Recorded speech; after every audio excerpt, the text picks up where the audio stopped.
يا إمام المتقين وصفاة العابدين يا رفيع الأرغل يا حبيب الرحمن يا مجري القلام القديم يا شفيع أسقام الساقم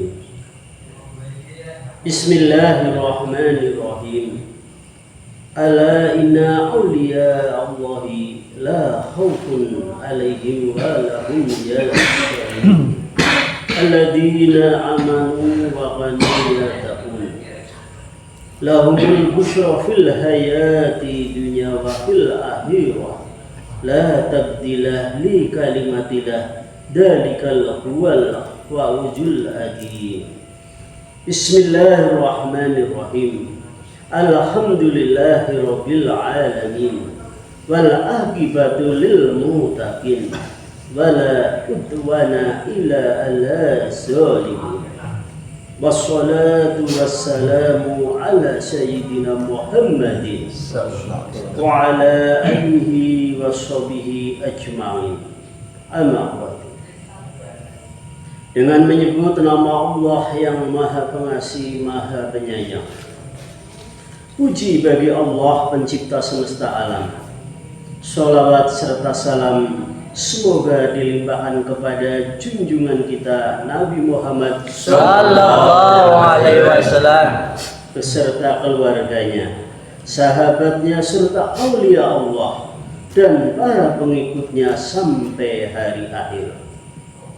Ini sekelumit manaqib Sultan Aulia Syekh Abdul Qadir Al-Jailani, kutiban dari kitab Uqudul La'ali fi Manaqibil Jaili dan kitab Tafrihul Qadir fi Manaqibis Syekh Abdul Qadir.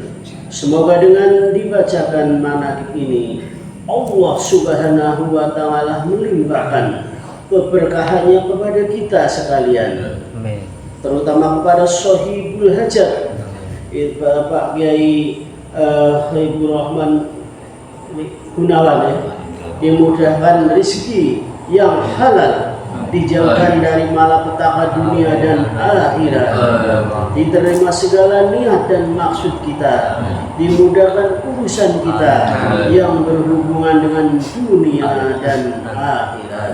Amin ya rabbal alamin. Adapun di antara manaqib Syekh Abdul Qadir Al-Jailani sebagai berikut.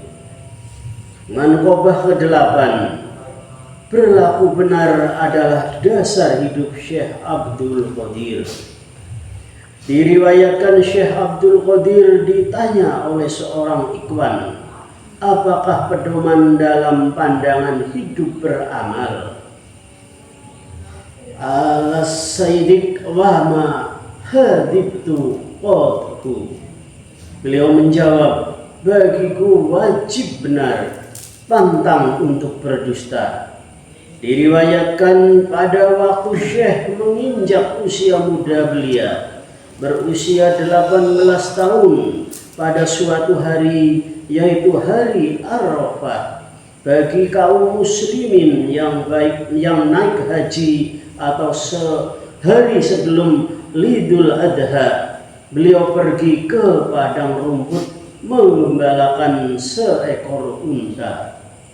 Di tengah perjalanan unta tersebut menoleh ke belakang dan berkata kepada beliau, "Hai Abdul Qadir, kamu tercipta bukan sebagai pengembala unta." Peristiwa itu mengejutkan Syekh dan beliau kembali pulang.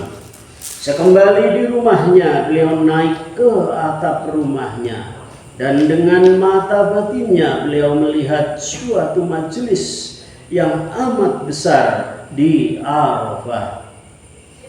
Setelah itu Syekh datang menemui ibunya dan berkata, "Wahai ibunda tercinta, tadi sewaktu saya mengembala unta, si unta berkata kepadaku dengan bahasa manusia yang fasih, 'Hai Abdul Qadir, kamu tercipta bukan sebagai penggembala unta.'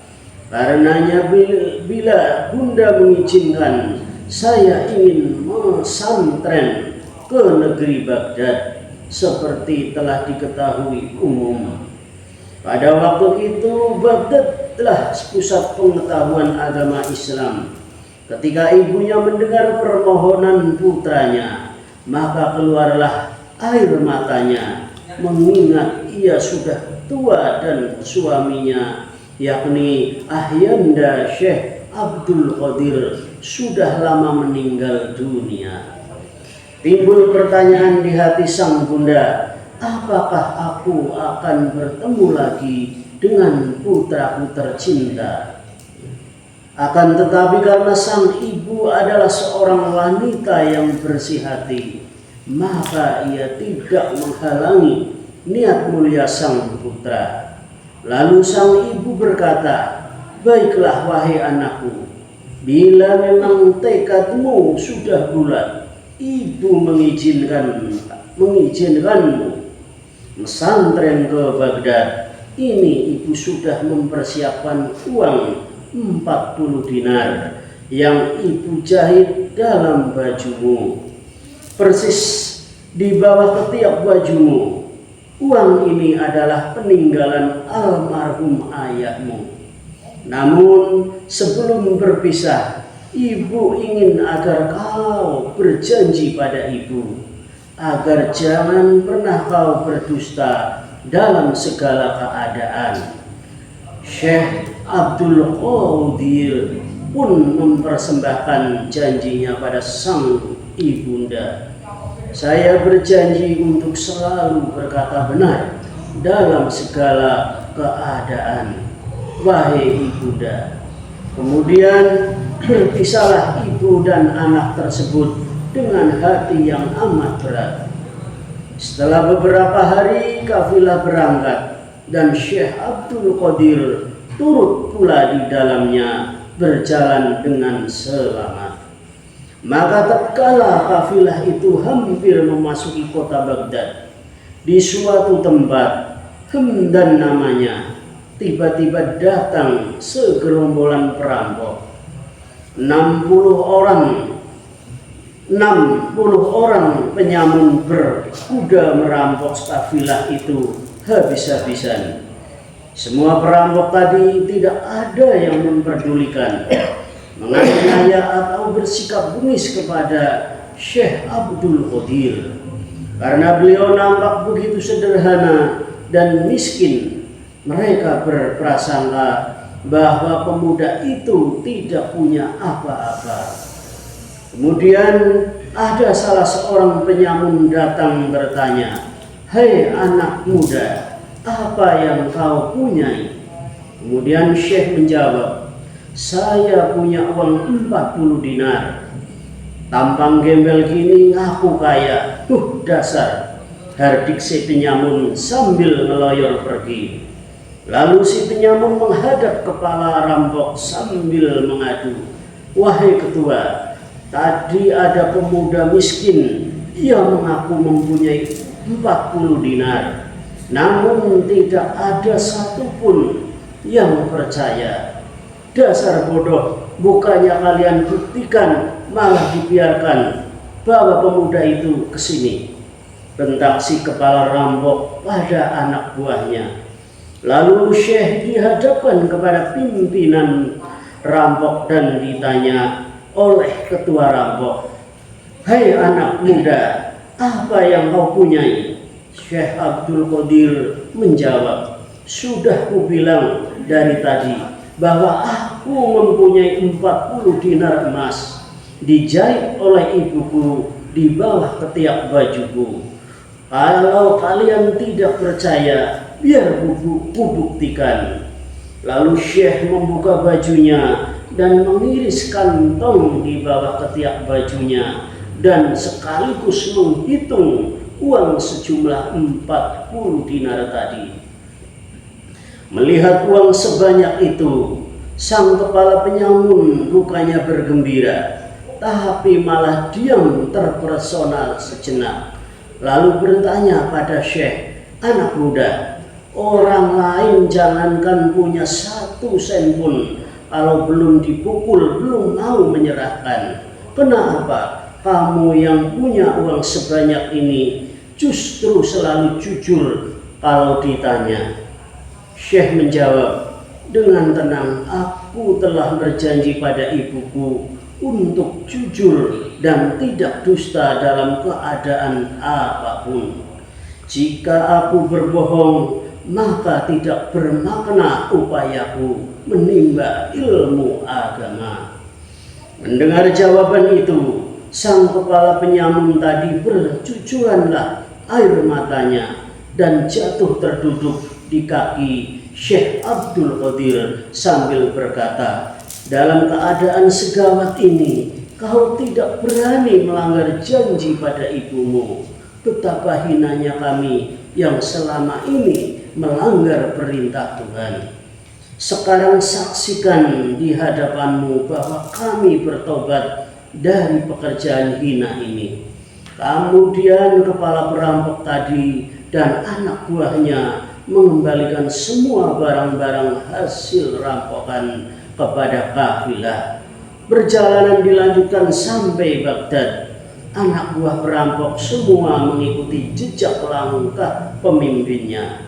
Kembalilah mereka ke dalam masyarakat biasa, mencari nafkah dengan halal dan jujur. Diriwayatkan kepala perampok tadi menjadi murid pertama Syekh Abdul Qadir. Allahumma sur alaihi rahmata wa ridwana wa amtana bi usurihi fi kulli waqti wa ma'akan ila hadrati sultanil awliya wa qudwatil ashwiya qutbir rabbani wal khusus somadani Sayyid Asy-Syaikh Abdul Qadir Al-Jalani Al-Fatihah. Bismillahirrahmanirrahim. Alhamdulillahirabbil alamin arrahmanir rahim. Ya Rabb wa ya Rabb inna siratal mustaqim. Allahumma salli wa sallim ala sayyidina wa habibina wa syafi'ina wa maulana Muhammadin wa ala alihi wa sahbihi ajma'in.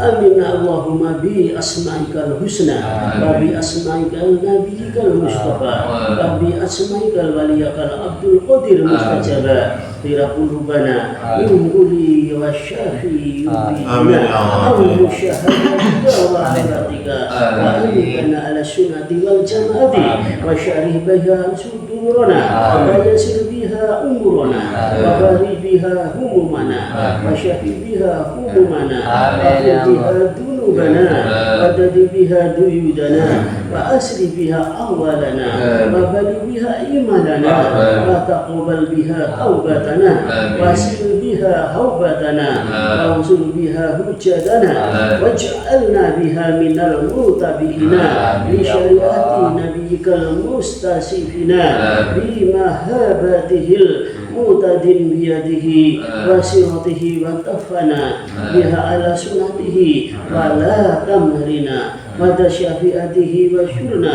bi sumratihi wa adabihil khurihil mujadina wa asyayihi sabiqina la ashabihil yamin ya arhamar rahimin.